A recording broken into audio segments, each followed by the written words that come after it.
Me llamo Fernanda, tengo 28 años y esto pasó hace un poco más de un año, durante el funeral de mi padre. Él murió de un infarto bastante repentino, así que todo se organizó muy rápido, por lo que el velorio fue en una funeraria cerca de la casa de mis padres, un lugar que ya conocíamos, y es que ahí habíamos velado a otros familiares antes. Recuerdo que ese día llegó bastante gente, entre tíos, primos, vecinos, incluso compañeros de trabajo de mi padre que hacía años no veía. Entre ir y venir, abrazos y condolencias, a mí se me ocurrió tomar algunas fotografías con mi celular, y no tanto del ataúd en sí, sino más bien de la reunión familiar, de toda esa gente que se había juntado ahí por él. Y es que quería tener algo que me ayudara a recordar ese día más adelante.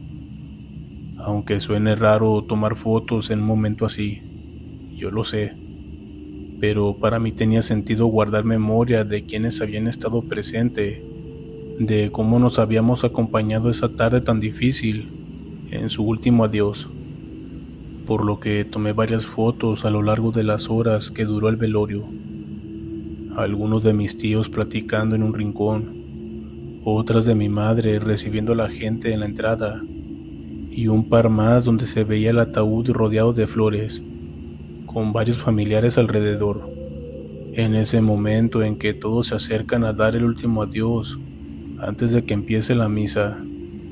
Pero una vez que terminó el velorio y esa noche ya de regreso a mi casa, agotada física y emocionalmente, me puse a revisar las fotos en la cama, más que nada como una manera de procesar todo lo que había pasado ese día. Fui pasando las imágenes una por una, deteniéndome en las caras de mis familiares, en los arreglos florales que habían mandado, en pequeños detalles que en el momento no había notado por estar tan distraída con todo lo demás. Pero llegué a una fotografía tomada como a media tarde, donde se veía el ataúd al centro, con varios de mis tíos parados alrededor, algunos con la cabeza agachada, otros mirando hacia el frente. Y fue entonces cuando noté algo detrás del ataúd. Noté una figura borrosa que se distinguía apenas entre las flores y las coronas que estaban colocadas atrás. Me quedé viendo esa imagen un buen rato, tratando de identificar si se trataba de alguna persona que hubiera pasado justo en el momento en que tomé la foto, o tal vez de algún familiar que pasaba por la parte de atrás. Por lo que, para asegurarme de ver quién era, amplié la imagen con los dos dedos, buscando reconocer algún rasgo, alguna cara, pero entre más la acercaba, más se perdía la definición, quedando solo esa silueta oscura, sin ningún detalle claro que permitiera identificarla. Pensé que probablemente había sido eso, alguien que había pasado justo detrás en ese instante exacto, tal vez uno de los empleados de la funeraria acomodando algo, y que por algún movimiento había salido borroso en la toma. Así que no le tomé importancia y seguí revisando el resto de las fotos, aunque esa imagen se me quedó dando vueltas en la cabeza mientras seguía pasando a las demás. Pero como a 20 minutos después de esa primera foto, según la hora que marcaba cada imagen, había tomado otra desde un ángulo distinto, pero esta vez desde un lado del salón, buscando capturar a mi madre platicando con una de mis tías cerca del ataúd. En esa segunda fotografía volví a ver la misma figura, pero esta vez mucho más cerca del ataúd que la primera imagen, casi pegada a uno de los costados, como si en esos 20 minutos se hubiera ido acercando poco a poco. En ese momento me quedé sorprendida a ver la diferencia, y es que me puse a revisar con más cuidado los rostros de todos los que aparecían en ambas fotos, tratando de identificar si alguien estaba mirando hacia esa dirección, si alguna de las personas presentes había notado algo raro, pero en ninguna de las imágenes nadie parecía darse cuenta de que había alguien más ahí, entre las flores, cada vez más cerca del cuerpo de mi padre. Me quedé despierta un buen rato después de eso, sin poder dejar de pensar en esas dos fotografías, comparándolas una y otra vez, buscando alguna explicación que me dejara tranquila. Incluso intenté convencerme de que era algún problema con la cámara, algún reflejo raro de las luces de la funeraria, pero la manera en que la figura parecía haberse desplazado entre una toma y otra no encajaba del todo con esa idea. Así que al día siguiente, ya con la cabeza un poco más despejada y más tranquila, aunque todavía cargando con ese cansancio y la tristeza de haber enterrado a mi padre esa misma mañana, decidí mostrarle las fotos a mi madre. Nos sentamos en la sala y le fui enseñando las imágenes en el celular, explicándole lo que había notado la noche anterior en cada una de ellas. Mi madre tomó el celular con las manos y estuvo viendo la primera foto varios segundos, en silencio, y con una expresión que fue cambiando conforme la observaba, con más detenimiento. Yo le pregunté si veía lo mismo que yo, y ella, sin despegar la vista de la pantalla, asintió despacio, y después me preguntó si podía acercar más la imagen, y específicamente hacia la parte de la figura donde se alcanzaba a distinguir algo parecido a la ropa que llevaba puesta, por lo que yo la acerqué lo más que se pude, sin que se perdiera del todo la imagen. Y mi madre se quedó viendo esa parte con una atención que empezó a preocuparme bastante. Me dijo con la voz un poco quebrada que esa ropa se le hacía muy parecida, casi idéntica a la que llevaba puesta mi tío Genaro, un hermano de mi padre que había fallecido varios años atrás, mucho antes de que yo naciera. Así que nunca lo conocí personalmente y solo lo había visto en fotografías viejas que guardaba mi abuela. Mi madre sí lo había conocido en persona y me aseguró que reconocía esa combinación de camisa y saco porque era la misma con la que lo habían enterrado. Un detalle que ella recordaba muy claro, porque ella había ayudado a escogerla junto con mi abuela en su momento. Cuando me dijo eso, sinceramente sentí mucho miedo, por lo que nos quedamos las dos calladas después de eso, sin saber muy bien qué decir.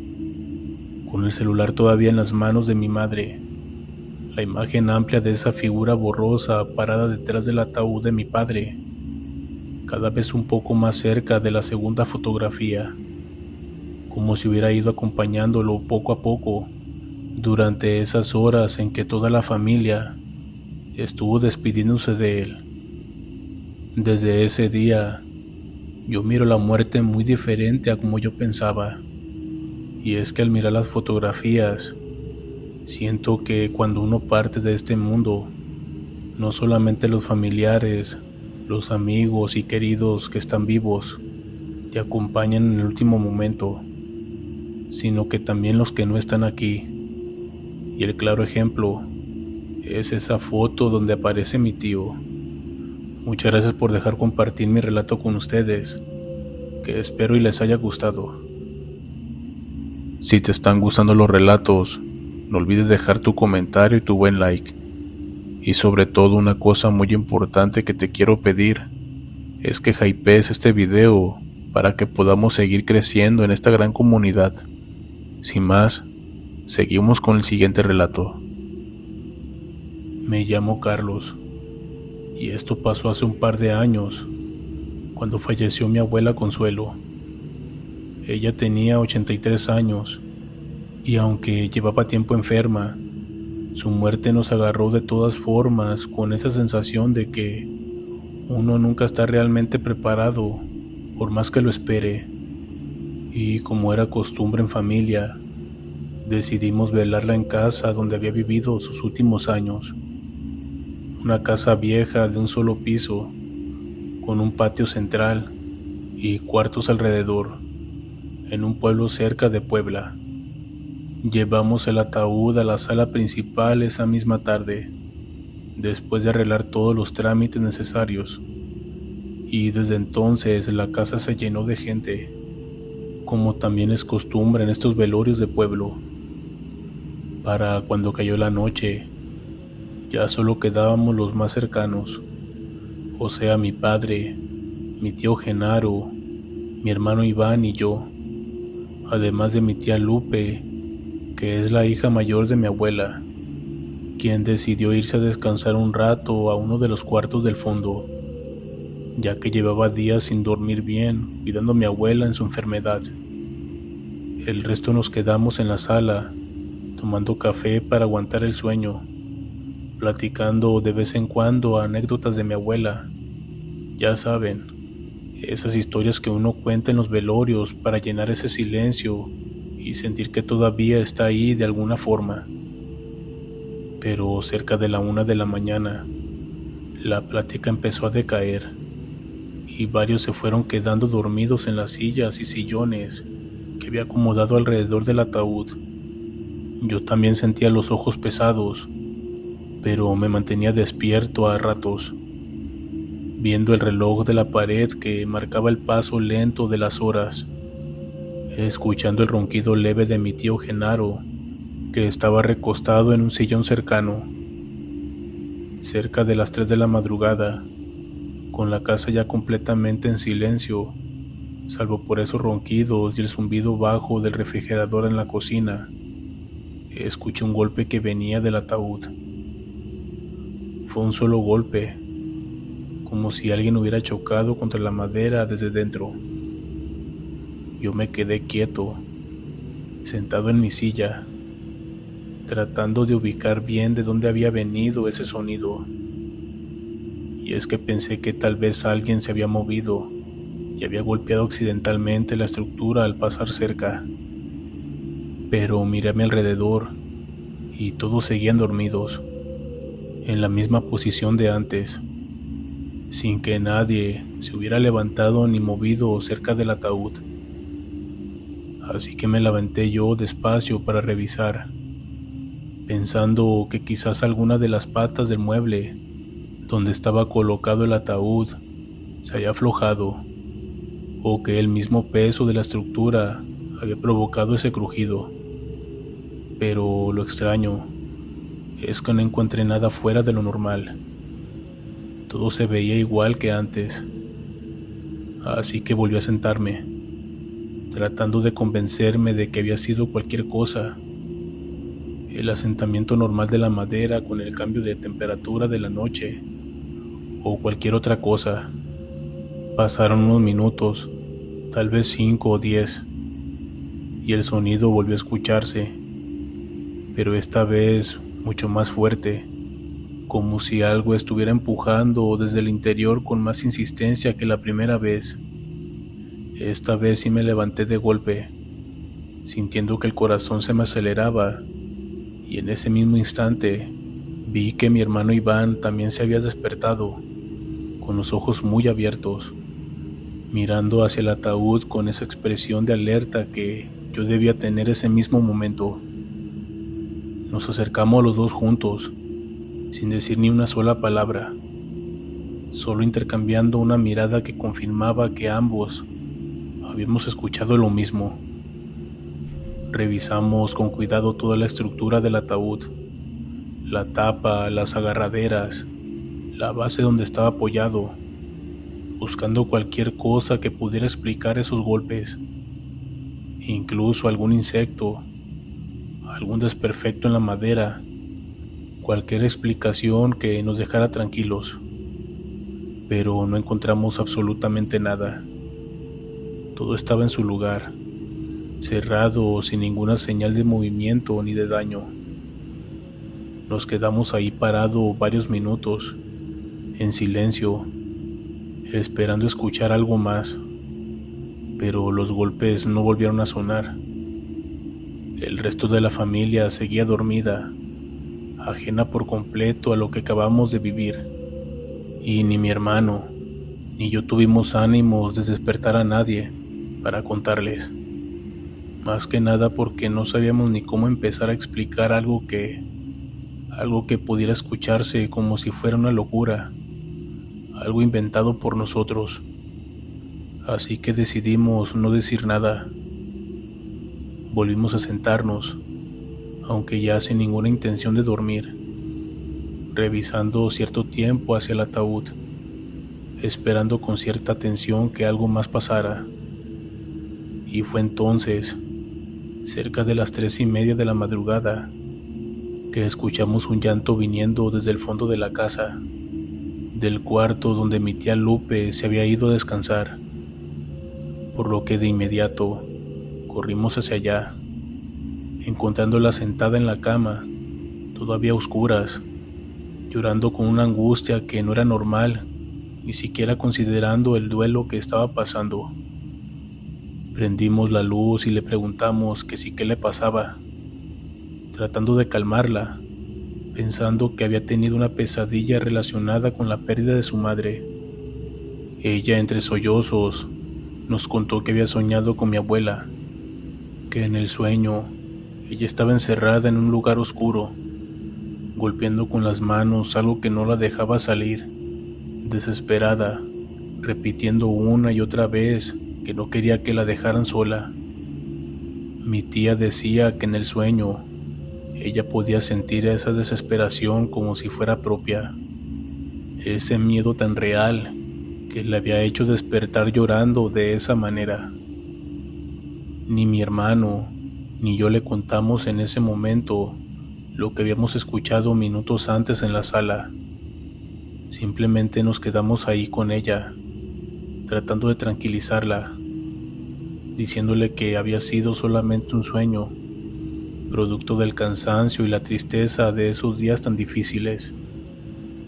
Pero mientras la abrazábamos, no podíamos dejar de mirarnos entre nosotros, pensando en esos golpes que habíamos escuchado en el ataúd, y casi a la misma hora en que ella soñaba con nuestra abuela, golpeando algo, pidiendo que no la dejaran sola. No volvimos a escuchar ningún ruido el resto de la noche, y al amanecer, cuando empezó a llegar más gente para el traslado hacia el panteón, la casa recuperó ese movimiento normal de un día de entierro, con la gente organizándose, preparando café, acomodando las coronas de las flores. Nadie más mencionó nada extraño, y ni mi hermano ni yo decidimos contarle a nadie más de la familia lo que habíamos vivido esa madrugada, ni tampoco mencionamos lo que mi tía nos había contado sobre su sueño. Hasta la fecha, cada vez que me toca acompañar algún velorio, aunque sea de algún conocido lejano, no puedo evitar quedarme despierto más tiempo de lo necesario, pendiente de cualquier sonido que venga del ataúd, esperando, con una mezcla de miedo y curiosidad, que algo así vuelva a pasar, y al mismo tiempo deseando con todas mis fuerzas que nunca vuelva a suceder. Muchas gracias por dejar compartir mi historia aquí con ustedes, que espero y les haya gustado, y me gustaría saber en los comentarios si a alguno de ustedes les ha pasado algo similar. Esto pasó en un pueblo de Michoacán, cerca de Pátzcuaro, allá por los años en que los velorios todavía se hacían en el patio de las casas, con café de olla toda la noche y las sillas prestadas por los vecinos. En ese pueblo vivía una señora que se llamaba Refugio, aunque todos les decían Doña Cuca. No había velorio, bautizo ni boda donde ella faltara, y es que le encantaba enterarse de todo. Sabía quién llegaba tarde, quién lloraba de veras y quién nomás iba a que lo vieran. No era una mujer escandalosa, y es que su maña era otra. Se paraba junto al fogón, donde las mujeres calentaban tortillas y hablaban sin cuidarse la boca porque ya llevaban horas de vela y cansancio. De ahí doña Cuca salía siempre con la historia completa y de pilón, un poquito más grande de como la había oído, así como toda mujer chismosa que todos ya conocemos a una. Todo empezó con el velorio de don Herminio, un señor grande que vivía cerca del Panteón Viejo. Llevaba tiempo enfermo y en sus últimos meses se hablaba mucho de su familia. Unos decían que su hijo lo tenía abandonado, que solo aparecía cuando quería que firmara papeles del terreno. Otros murmuraban algo más pesado, y es que uno de los hijos, el más callado, andaba metido en brujerías, que se juntaba con gente rara allá por la sierra de Tarímbaro. Nadie se lo decía en la cara a la familia, pero el rumor ya caminaba solo por las calles empedradas. Decían que por eso don Herminio se había puesto tan mal. Otros opinaban lo contrario, y es que decían que si el hijo tenía tanto poder oscuro, ¿por qué no curó a su propio padre? Doña Cuca llegó al velorio como siempre. Se sentó junto al fogón con una taza de café entre sus manos. Esa noche escuchó de todo, que los hijos casi no cuidaban al viejo, que un sobrino había visto papeles del terreno escondidos debajo del colchón, que la hija menor ya andaba preguntando por una llave. Incluso alguien dijo que sin querer, que ni habían acomodado bien el cuerpo cuando ya se estaban peleando por la herencia del señor, como si fueran unos buitres. Ya saben, cosas que se rumoran en esos pueblos cuando hay velorios. Al día siguiente, doña Cuca andaba repartiendo la historia por todo el pueblo, pero ya no era la misma. Y es que ahora decía que los hijos habían dejado morir al padre a propósito para quedarse con las tierras, y que el hijo callado, el de la sierra, seguro le había hecho un trabajo oscuro a su propio padre. Eso último ella lo puso de cosecha, pero la gente ya no distinguía que era cierto y que era invento. El chisme creció como la mala hierba. La familia se peleó peor que antes. La hija menor terminó llorando en la tienda porque la gente la miraba raro, y el hijo callado, al que llamaban Nazario, se encerró todavía más en su rancho, allá por el cerro, molesto porque andaban hablando de su padre y de él como si supieran algo que ni ellos mismos sabían. Y es que antes de que empezaran esos rumores, don Herminio era un señor sano, conversador, de los que saludaban y te daba los buenos días, una persona muy amable. Pero después empezó a cambiar, y es que se puso lento, cansado. Se quedaba horas sentado mirando el camino como esperando algo que no llegaba. Ya había enviudado años atrás y cargaba una tristeza callada, pero lo del hijo pareció pegarle más distinto. Y es que antes de morir, a varios del pueblo les confesó que estaba muy preocupado por Nazario, que era un buen muchacho, pero andaba en cosas que no le gustaban nada. Doña Cuca no sabía toda la verdad, pero tenía esa habilidad rara de juntar pedacitos de comentarios sueltos y armar con ellos una historia completa, como si lo hubiera vivido ella misma. Y no era mala gente, eso hay que decirlo. Y es que se ofrecía a servir el café, ayudaba a repartir el pan, preguntaba si faltaba algo y cosas así.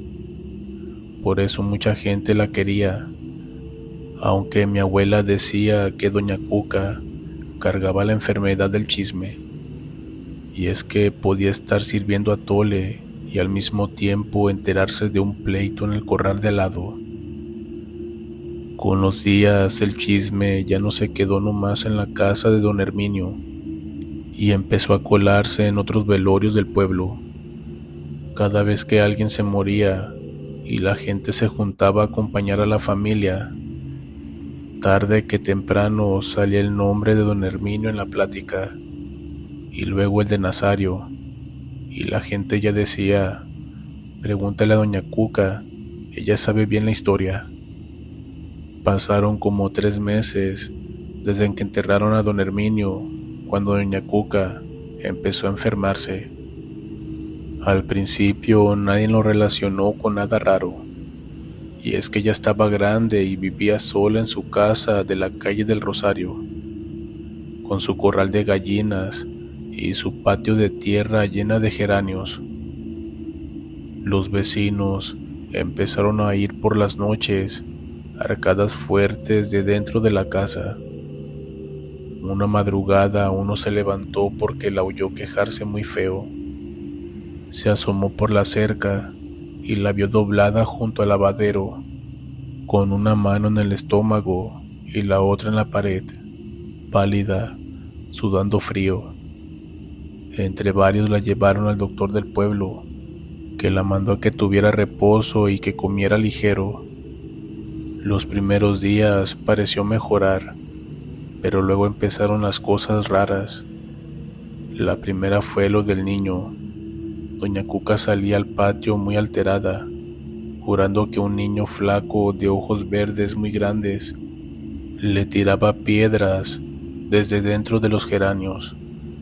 Los vecinos buscaban y no hallaban a nadie, solo tierra removida y una que otra piedra junto a la puerta. Después vino lo de las gallinas, y es que amanecían tiesas, una por una, sin marca de ataque de ningún animal, hasta que no le quedó ninguna viva. Su hija, que se llamaba Petra, empezó a asustarse de verdad y decidió quedarse a dormir con ella.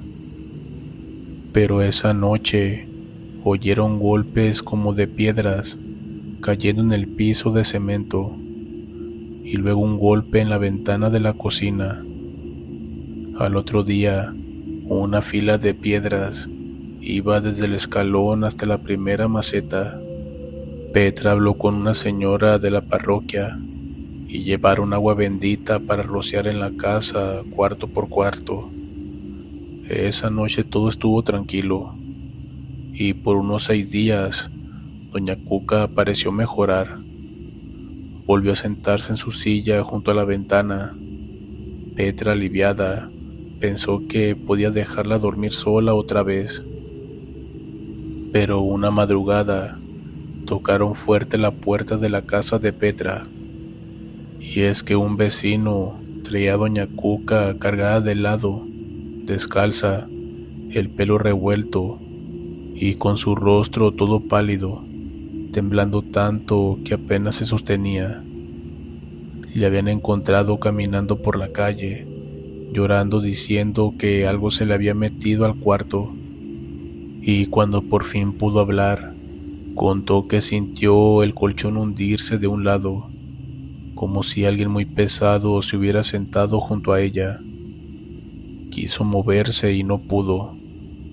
Cuando sus ojos se acostumbraron a la oscuridad, dice que vio una figura hincada junto a la cama, con cara demasiado grande, con la boca salida como de animal, pero con rasgos de persona, y los ojos oscuros, sin brillo de este mundo. La cosa esa tenía la boca pegada a su oído y murmuraba algo.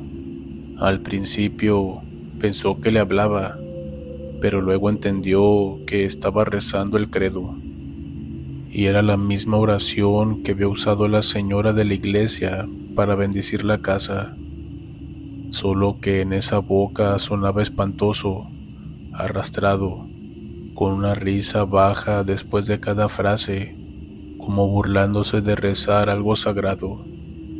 Dice que también sentía un olor muy asqueroso a ropa mojada olvidada y comida podrida que se le metió en la garganta. Y cuando por fin pudo gritar, la figura ya no estaba, pero la cama seguía hundida de un lado y la cobija marcada como si alguien hubiera estado recargado ahí mucho tiempo. Doña Cuca salió corriendo sin zapatos hasta que el vecino la encontró en la calle. Petra, después de escuchar todo eso, no supo qué pensar. Quiso creer que había sido una pesadilla, pero el olor se le había quedado a su madre en la ropa y hasta el vecino que la cargó lo notó, aunque nadie más la había tocado antes. La noticia corrió rápido por todo el pueblo, como corre siempre esas cosas en lugares chicos. Ya saben, mitote grande, pueblo chico. La gente empezó a decir que aquello ya no era enfermedad, que había que buscar una ayuda, algo más espiritual, así como las de antes. Unos hablaban de curandero, otros de plano de un brujo de la sierra. Primero la llevaron con una señora del pueblo que curaba el espanto, muy famosa por sanar a los niños asustados. Le pasó un huevo por todo el cuerpo, hizo un rezo, le dio agua de hierba para lavarse las manos, pero la señora dijo que lo que traía doña Cuca era más fuerte, algo puesto con intención, así que las mandó con alguien más poderoso, según ella. Fueron entonces hasta un rancho rumbo a la sierra, donde vivía un hombre que trabajaba con esas cosas oscuras. La sentó frente a él, le pidió que pusiera las manos sobre la mesa y los ojos cerrados. Le dijo que lo que traía no era un susto cualquiera, sino algo dirigido directamente a ella, y hecho por alguien que se sintió humillado porque hablaron de más de su familia. Petra en ese momento de inmediato pensó en Nazario. El hombre le explicó que la única manera de que aquello parara era yendo a pedirle perdón cara a cara, por lo que al otro día madrugaron para ir al rancho de Nazario, y cuando llegaron al pueblo donde vivía Nazario, él salió, pero no parecía sorprendido de verlas. Era como si supiera que lo estaban buscando. Doña Cuca, con la voz quebrada, le dijo que estaba arrepentida, que jamás quiso hacerle daño ni a él ni a la memoria de su padre, y se disculpó mucho. Nazario la escuchó sin moverse. Luego le dijo que no bastaba con decirlo de pie, que él también había cargado con las miradas y los murmullos del pueblo, como si hubiera sido capaz de dejar morir a su propio padre. Doña Cuca se hincó ahí mismo, en la tierra del patio, y le volvió a pedir perdón llorando. Y en ese momento, algo en la cara de Nazario cambió, aunque no se suavizó del todo. Dijo que quería mucho a su padre, que nadie sabía lo que de verdad había pasado dentro de esa casa, que el dolor de una familia no se mide desde la calle. Petra escuchó todo callada, pensando que, en el fondo, medio pueblo sí sabía lo solo que había estado don Herminio en sus últimos días. De regreso, nadie habló mucho en el camino. Después de esa visita siguieron las curaciones con el hombre del rancho, protecciones para la casa, cosas que había que quemar. Doña Cuca dejó de ir a velorios por un buen tiempo, y poco a poco las cosas se calmaron. No volvió a enfermarse tan feo, aunque quedó cansada por meses, pero ya sin esa cara de espanto que su hija le vio aquellas semanas. La historia se supo en todo el pueblo, y por mucho tiempo nadie recordaba un caso así. de alguien que usara algo tan oscuro para hacerle pagar a una persona sus propias palabras. Hoy doña Cuca ya no vive, y aunque de repente todavía metía su cuchara en alguna plática, ya no era la misma. Y es que escuchaba más de lo que hablaba, y cuando la conversación se ponía pesada, por así decirlo, se quedaba callada o buscaba cualquier pretexto para irse a su casa. Y es que aprendió la lección de no meterse en temas que no le corresponde, y sobre todo, respetar los cuerpos cuando están tendidos y siendo velados. Muchas gracias por dejar contar mi historia, que espero y les haya gustado.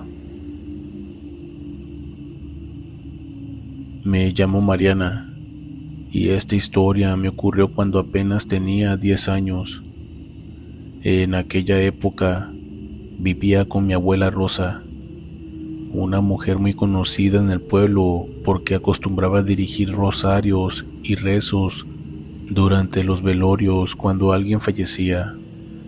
Y como yo vivía con ella y solamente éramos nosotras dos, muchas veces tenía que acompañarla, aunque sinceramente me aburría muchísimo estar sentada durante horas mientras los adultos rezaban.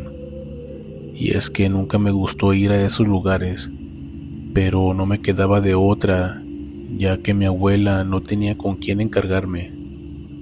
En los velorios solía haber muchos niños, y mientras los mayores permanecían dentro de la casa rezando, nosotros jugábamos afuera.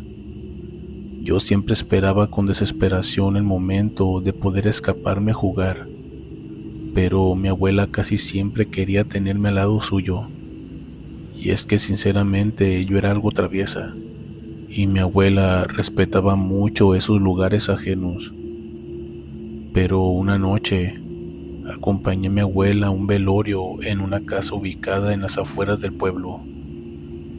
La mujer que había muerto tenía la fama de ser una persona muy difícil y muy batallosa, por lo que había fallecido prácticamente sola. Durante el rosario, yo estaba sentada junto a mi abuela como siempre, pero no podía dejar de moverme ni de contener una risa nerviosa al escuchar los cantos de las señoras. Y es que no sé si les haya pasado a ustedes cuando eran niños, que cuando uno iba a un velorio, al escuchar los rezos de las señoras, de cierta manera se escuchaba algo cómico. No sé cómo explicarme y espero y me entiendan, pero en ese momento uno es niño y no comprende mucho las situaciones que está pasando. Pero bueno, recuerdo que mi abuela se molestó conmigo varias veces hasta que finalmente me permitió salir un rato al patio con los demás niños y así ella aprovechar y terminar su trabajo. Cuando terminó el velorio, regresamos a casa caminando. Recuerdo que mi abuela iba muy enojada conmigo. Incluso me regañó durante todo el camino por haberme reído y no haber mostrado suficiente respeto en ese momento. Pero yo no dije absolutamente nada. Simplemente la escuchaba y por dentro yo también estaba un poco molesta, ya que no era mi culpa estar ahí con ella. Por lo que esa noche, cuando llegamos a casa, yo me acosté todavía molesta. Y mientras intentaba dormir, escuché que alguien se aclaraba la garganta. Primero pensé que era mi abuela, pero el sonido volvió a escucharse, pero esta vez dentro de mi cuarto y pero muy cerca de mi cama. Yo me asusté mucho y corrí con mi abuela, pero ella pensó que estaba inventando cosas por miedo, por lo que nuevamente me regañó y me dijo que me fuera a dormir, que me dejara de cosas. Cuando regresé a mi habitación, en ese momento vi algo que hasta la fecha lo tengo bien grabado en mi mente. Y es que vi una silueta oscura sentada sobre mi cama. No pude distinguirle el rostro, Y es que en ese momento simplemente salí corriendo nuevamente, y cuando llegué a despertar nuevamente a mi abuela, le conté lo que me había pasado, y esta vez ella entró conmigo, encendió la luz y revisó todo, pero no había absolutamente nadie. Ella trató de tranquilizarme, diciendo que era imaginación mía, que el miedo a veces te hace ver cosas que simplemente no existen. En ese momento me tranquilicé un poco y pensé que ahí terminaría todo, pero durante las siguientes noches comenzaron a ocurrir más cosas extrañas. A veces escuchaba algo arrastrándose por el piso. En otras ocasiones escuchaba pequeños lamentos y ruidos dentro de mi habitación.